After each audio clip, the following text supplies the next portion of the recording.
নমস্কার বন্ধুরা, আমার নাম রাহুল আর আপনারা দেখছেন কোডেক্স রাহুল।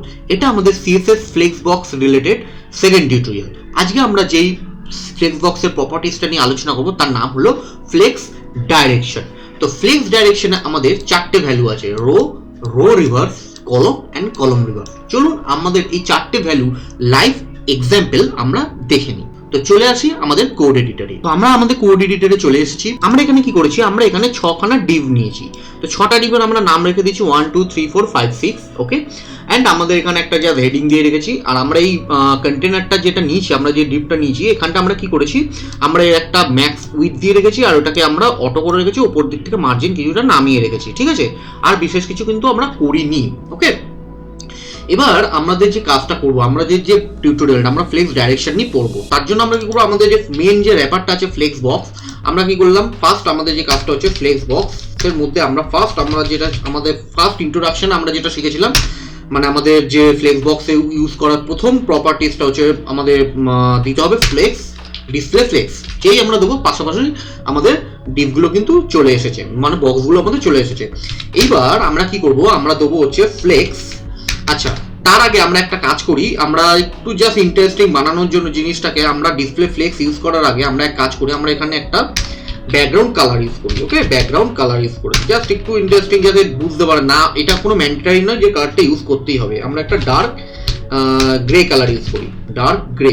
ওকে, আচ্ছা, এবার আমরা কি করি, এখানে একটা প্যাডিং দিয়ে দিই, প্যাডিং 20 পিক্সেল জাস্ট। ওকে, আমি আপনাদের কাছ থেকে জাস্ট এইটুকু টাইম নিলাম বলে আপনারা প্লিজ কিছু মনে করবেন না, আগে থেকে আমি সরি জানিয়ে রাখলাম। ওকে, আচ্ছা, এবার আমরা কি করবো, আমরা এখানে আমরা একটা প্রপার্টিস নিয়ে নিই ডিসপ্লে ফ্লেক্স। যেই আমরা নেবো এগুলো কিন্তু পাশাপাশি চলে আসলো। ওকে, এবার আমাদের যে মেন টিউটোরিয়ালটা, যেটার জন্য আপনারা এই ভিডিওটা দেখছেন, সেটা হলো ফ্লেক্স ডাইরেকশন। ফ্লেক্স ডাইরেকশন কিন্তু আমাদের ডিফল্ট ভ্যালুটা হলো কত, আমাদের ডিফল্ট ভ্যালু হচ্ছে রো। আমরা যদি রো লিখিও ফ্লেক্স ডাইরেকশনে, এটা কিন্তু যেরকম আমরা উইদাউট ফ্লেক্স ডাইরেকশন রো না লিখে যেরকম আমরা লেআউট দেখতে পাচ্ছি, ঠিক সেই রকমই আমরা দেখতে পারো, কারণ এটা ডিফল্ট ভ্যালু, ডিসপ্লে ফ্লেক্সের default value flex direction row থাকে। ওকে, এবার আমরা এখানে একটু চেঞ্জ করব, আমাদের সেকেন্ড ভ্যালুটা হলো রো রিভার্স। যেই আমরা দেবো তখন আমরা কি দেখবো, আমাদের যে পরপর যে ডিভগুলো ছিল 1 2 3 4 5 6, এগুলো প্রত্যেকটা কিন্তু মানে লাস্টে চলে গেল ফার্স্টে, অ্যান্ড ফার্স্টে চলে এসেছে লাস্টে, মানে পুরোটাই রোটাকে রিভার্স করে দিয়েছে। ঠিক আছে, এবার আমাদের থার্ড যে ভ্যালুটা আছে সেই ভ্যালুটার নাম হলো কলম।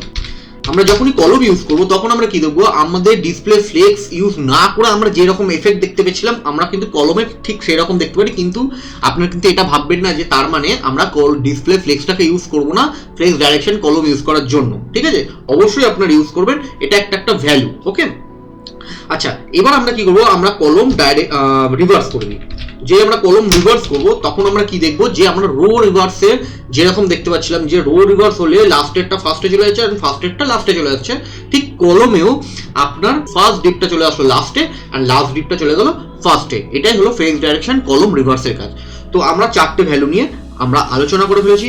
আশা করি আপনারা ভিডিওটা বুঝতে পেরেছেন। যদি কোনো জায়গায় অসুবিধা হয়, যদি ভিডিওটা বুঝতে না পারেন, কোন জায়গায় বুঝতে পারেননি, কমেন্ট বক্সে অবশ্যই লিখে জানান। আপনাদের যদি ভিডিওটা ভালো লেগে থাকে একটা লাইক করুন, আর ডেফিনেটলি আমাদের চ্যানেলটাকে সাবস্ক্রাইব করুন আর ভিডিওটা শেয়ার করুন। চলুন বন্ধুরা, দেখা হচ্ছে আমাদের নেক্সট ভিডিওর সাথে। এই ভিডিও সম্পর্কে যদি কোনো মন্তব্য থাকে তাহলে কমেন্ট করুন, কমেন্টে রিপ্লাই অতি অবশ্যই পাবেন।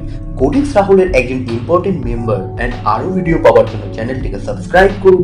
যদি এই ভিডিও আপনাদের ভালো লেগে থাকে তাহলে আমাদের ভিডিওটিকে লাইক করুন আর ভিডিওটা শেয়ার করতে ভুলবেন না।